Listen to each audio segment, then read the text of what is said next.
Hello મિત્રો, કેમ છો બધા? મજામાં? આશા કરું છું તમને મારા મોટિવેશનના વિડીયોમાં બહુ જ મજા આવી હશે. એજ્યુકેશનના વિડીયો પણ આવશે, ભાઈ ધીમે ધીમે આવશે, પણ મોટિવેશનના વિડીયો તમારે શરૂ જ રહેશે, જેથી કરીને તમને કાંઈક નવું શીખવા મળે, તમે નવું જાણો અને તમે બી અંદર સેલ્ફ કોન્ફિડન્સ નિર્માણ કરીને તમે આગળ વધી શકો, સક્સેસ તરફ પહોંચી શકો. એના તો આજે હું એક એવી જ રીતે નવો ટોપિક લઈને આવ્યો છું. એ છે વાસ્તવિક હકારાત્મક વિચાર. આને આપણે ઓલા ગોઠવી દઈએ હકારાત્મક.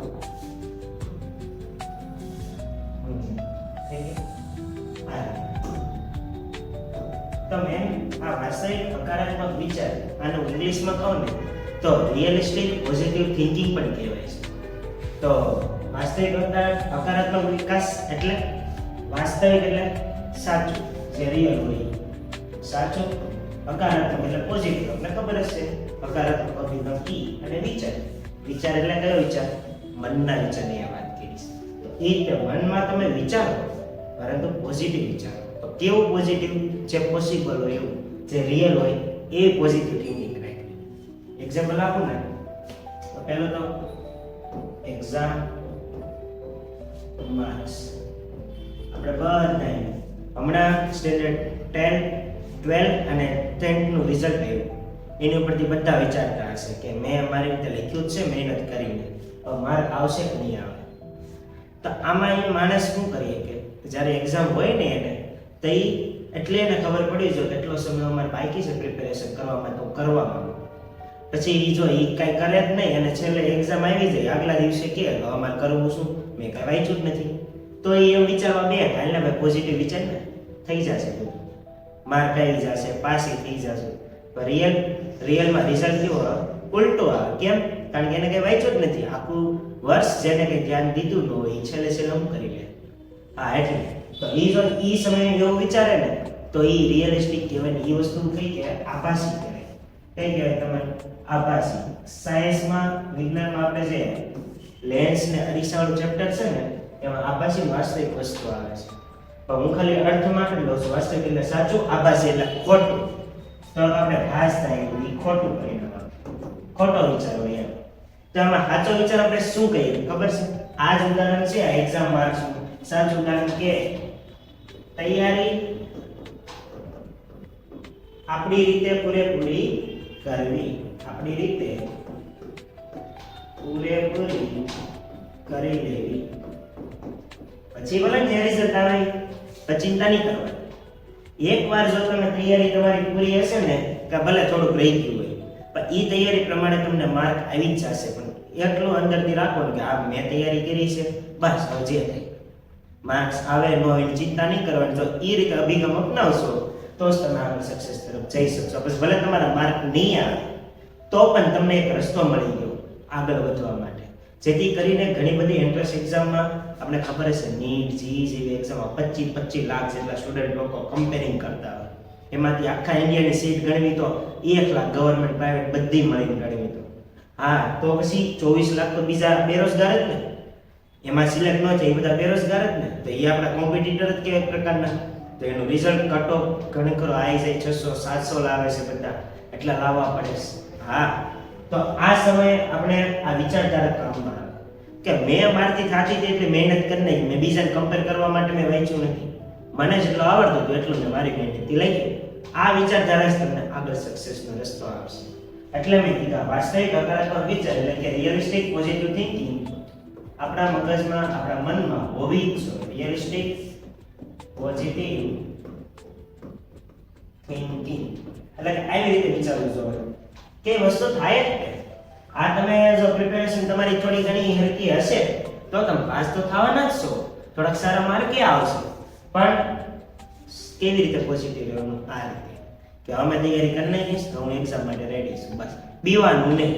મેં નીટની એક્ઝામ અને સીએની એક્ઝામ કન્ડક્ટ કરવા જાઉં છું, મને ખબર છે નીટની એક્ઝામમાં કાંક ને કાંક રહી જાય છે, ફોટો ચિપકાડો, નાનો ફોટો, કોકને ઓલો મોટો ફોટો કરવાનો હોલ ટિકિટમાં, છોકરા બિચારા રોવા મળે.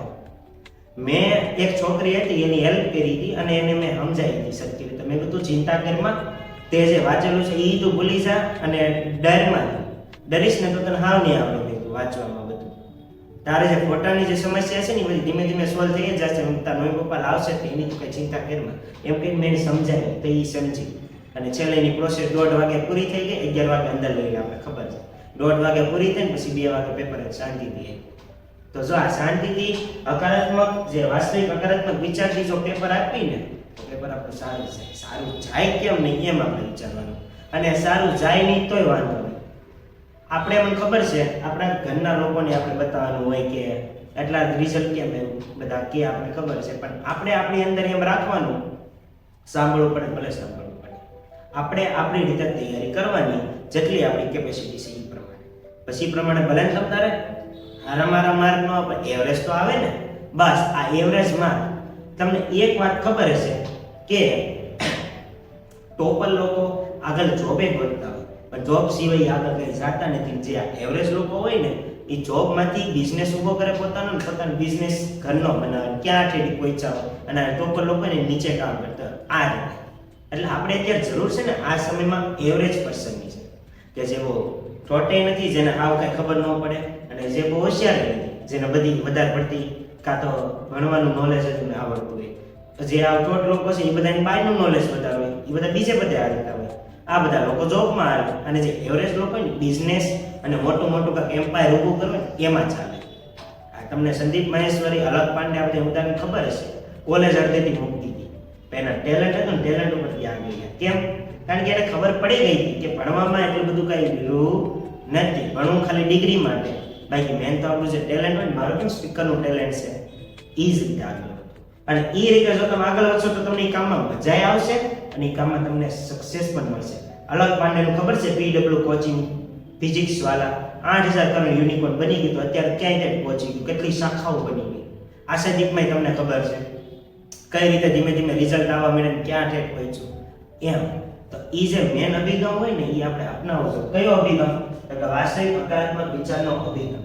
જો આ આપણે અપનાવીને તો આપણે સક્સેસ થતા કોઈ રોકી નથી શકતું. પરંતુ આપણે ખાલી નોર્મલ પોઝિટિવ થિંકિંગ એટલે કે આભાસી ખોટી એ પોઝિટિવ થિંકિંગ આપણે વિચારીએ કે આઈને મેં કંઈ કર્યું નથી, કાલે બધું હારું કરી દે અમારે ભગવાનનું આપણે છોડી દીધું છે કે ભગવાન પેપર લખવા આવી જશે મને કાંક યાદ દેવરાઈ દઈને એમ થાય, પણ આઈચુદનું યાદ કેવી રીતે દેવરા.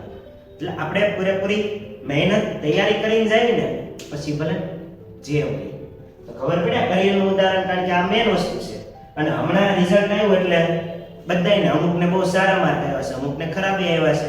તો એને સાંભળવાનું થયું હશે ને સારા આવ્યા, એને સેલિબ્રેશન થયું હશે ઘડી, પણ પછી થોડાક સમય માટે આનંદ. મેં પહેલા લેક્ચરમાં વાત કરી હતી એમ પછી પાછા કામે લાગી જાય. 11મું ધોરણ આવી જાય એટલે પછી હાલો વાંચો વાંચો એમ કરવા માંડે, પછી બોરિંગ લાગી જાય પાછી. બસ એ જ છે.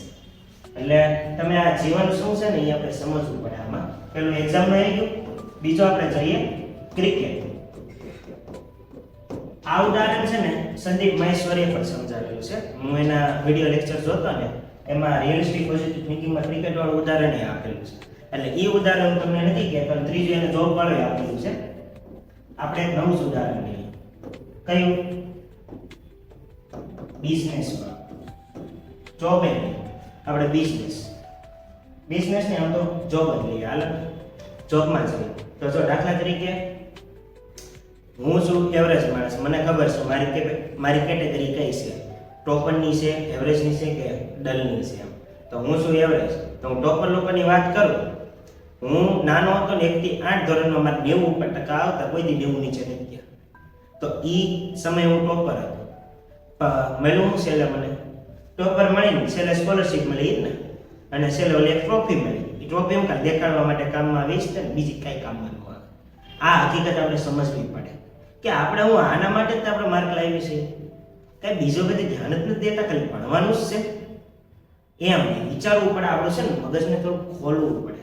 કારણ કે વાંચીને છે ને આપણું મગજ આખું બેડ મારી જાય અને આપણે એટલા વિચારોમાં ફેરા કરવી, એ જ વિચારો આપણી અંદર આવ્યા કરે. એટલે ગમે કે પ્રોબ્લેમ હોય, સિચ્યુએશન હોય, એને આપણે એ રીતે હેન્ડલ કરીએ. એ વિચારો કે અહીંયા તો આમ ભણો તો આ રીતે આમ ન કરે, આ ખબર છે. તો જેટલું માઇન્ડ તમે બધી જગ્યાએ એક્ટિવ રાખશો ને, એક્ટિવ એટલે કઈ રીતે રાખવાનું ખબર છે કે આ ક્લાસ અત્યારે મારો આખો ખાલી છે જ્યાં હું વિડીયો બનાવું છું ને આ કોણ જે બાઉન્ડ છે એક્ઝિટનો દ્વાર ત્યાંથી કોણ આવે છે કોણ નથી આવતું ગમે ત્યારે મને અંદાજો આવી જાય, આમ ખબર પડી જાય મારી ઇન્દ્રિયોથી. આ બસ આ વસ્તુ જાગૃત રહેવાનું બધી જગ્યાએ. કોને ખબર ક્યારે 1 સેકન્ડમાં શું થઈ જાય. આ એમ કાંક ને કાંક થતો ને આપણે ખબર હોય છે ને, અત્યારે તું કરીને કાંક અવાજ આવે છે આપણે કાનમાં આવતો આપણે ધ્યાન ન દેતા. આ બધી ખબર હોવી જોઈએ શું થાય છે. પછી ક્લાસમાં વસ્તુ કેટલી, બેન્ચીસ કેટલી, આ બધું આપણે ખબર હોવી જોઈએ.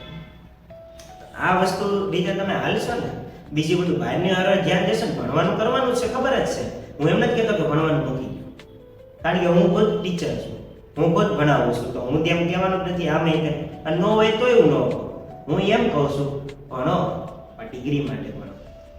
એમ નહીં કે ડિગ્રી તમને ભણાવે, તમે ડિગ્રી માટે ભણો એમ કહેવા માંગે છે. સોરી, તમે ડિગ્રી માટે નહીં, આપણે ભણવું છે પણ ડિગ્રી આપણા માટે ભણવી છે, આપણે ડિગ્રી માટે નહીં. એટલે એ રીતે ભણવાનું કે આપણે ભણવાની આરોહણ કરીએ કે સાઈડમાં આપણું જે ટેલેન્ટ વાળી વસ્તુ સ્પીકર છે, આર્ટિસ્ટ છે, મ્યુઝિશિયન છે, તો આપણે ગીત વગાડવા ગમતા ઇન્સ્ટામાં મૂકતા આપણને ખબર જ છે. તો આ રીતે આપણે કરી શકીએ. તો આ બધી રિયલિસ્ટિક પોઝિટિવ થિંકિંગ કહેવાય.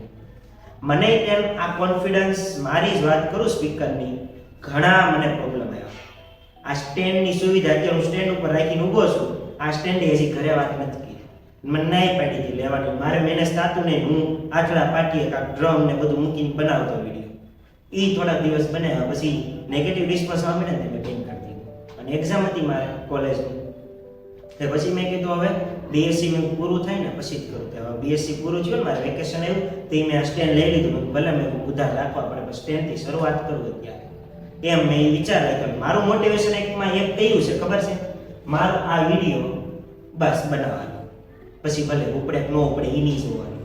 આને રિયલિસ્ટિક પોઝિટિવ થિંકિંગ કહેવાય. કે મને ખબર જ છે મારા વિડીયો અમુકને ગમશે, અમુકને નહીં ગમે, કારણ કે અત્યારે કોમેડીનો જમાનો છે. કોમેડી કરાવું તો જ લોકોને ગમે, લેક્ચર દઉં તો કોઈ ગમે નહીં. આ ઈ રીતે એટલે મેં આ વસ્તુ કરી કે મેં ભલે વિડીયો ઉપડે નહીં તો કાંઈ નહીં, મારે જે વસ્તુ કેવી છે એ હું છોકરાઓને સમજાવી શકું, એને અનુભવ કરાવી શકું. મેં જે અનુભવ કરેલી છે ને એ વસ્તુ મારા રિયલ એક્ઝામ્પલ આપીને તમને સમજાવ્યું કઈ રીતે મેં સ્પીકરનો અત્યારે શરૂ કર્યું. હજી આગળ આવશે જ વિડીયો, ભલે ગમે એટલા રોકોવાળા હશે. હજી આ લાઇટનું સેટિંગ નથી થતો, આ કાળો ફેસ જે દેખાય છે લાઇટનું સેટિંગ ધીમે ધીમે કરીશ અને આગળ વધીશ. એટલે તમે પણ એ રીતે આગળ વધશો. ક્રિકેટનું ને આ જે બિઝનેસનું ઉદાહરણ છે ને એ સંદીપ મહેશ્વરે ઓલરેડી કીધેલું છે, એટલે મેં એ ન કીધું, મેં ખાલી જોબનું અને એક્ઝામ માર્ક્સનું કીધેલું છે. કારણ કે એકનું એક નોલેજ તમે જો રિપીટ કરીને જ વિડીયો બનાવો તો એ ફાયદો શું? તમે કાંઈક નવું લાવો. સંદીપ મહેશ્વરી એ જ કે તમે કોઈની જેવું કરો, તમે એનથી સારું કરો કાં તો એનથી ને ઉપર ચાલે. એટલે સંદીપ મહેશ્વરી કેમ આપણે સમજાવે છે એના અનુભવથી બધી વસ્તુ કે આ વસ્તુ આમ કરાય તેમ કરાય, એવી રીતે હું એ વસ્તુ તો કરું છું પણ હું બીજું શું કરું કે તમને લોકોને કઈ રીતે સમજાય છે, તમને લોકોને સીધી ભાષામાં કોમ્પ્લિકેટેડ વાત કઈ રીતે સમજાવી અને આખો રહસ્ય સાર છે. ભગવાને ગીતામાં કેમ કીધેલો છે, સહજ ક્રિયા કોઈ બી જ્ઞાન ભગવાનને આપણે કેવી છે ને, હા એ રીતે સહજ બધું જે જ્ઞાન છે વેદો શાસ્ત્રોનું, એમાં અમુક વસ્તુ જે ઇમ્પોર્ટન્ટ છે એ વસ્તુ તમારી સામે લાવતો રહીશ, પ્રેઝન્ટ કરતો રહીશ અને તમને મજા પણ આવશે. કારણ કે ટોપિક જ એ પ્રકારના છે, ઇન્દ્રિયો, આ ટોપિક વાસ્તવિક હકારાત્મક વિચાર, પછી આપણે આનંદનો ટોપિક છે, કઈ રીતે પ્રાપ્તિ કરવી એના રસ્તા પણ છે. આપણે બુક ખોલવાની ફુરસત ક્યાં છે? આપણે વિડીયો જોઈએ ને, વિડીયો ઉપરથી મેં આખી મહાભારત રામાયણ જોઈ લીધેલી, પણ એમાં ઉપરથી હું કેમ નથી બનાવતો વિડીયો? કારણ કે મને ખબર છે એ બધા વિડીયો શૂટિંગ કરવા માટે એ રીતે એક્ટર બનાવ્યા હોય અને સ્પીચને ફેરવી હોય. આપણે બુકમાં વાંચો ને, બુકમાં બધું સાચું લખ્યું, એટલે હું બુક છે ને રીડિંગ કરું.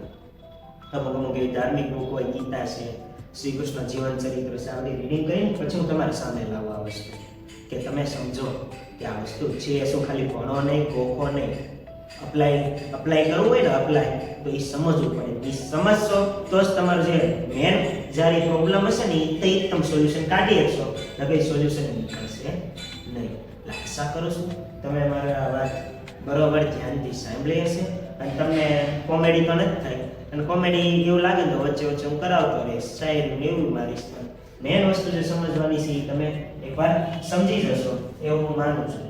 ઓકે, તો આ વસ્તુ તમારે એવું લાગે ને તો નોટ તમે કરી શકો શોર્ટ ટોપિક સ્વરૂપે કે શું કહેવા માંગે છે. પછી એ વસ્તુ તમે ચોપડી ખોલો ને પાછી બુક તમારી ડાયરી, તેમાં તમને યાદ આવે આ વસ્તુ કીધી હતી વસને.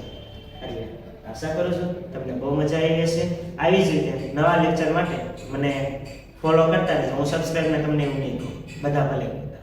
હું ખાલી એમ નામ કે ફોલો કરજો, વિડીયો ખાલી જોતા રહેજો. બસ તમે લાઈક કરો તમારે. ઓકે.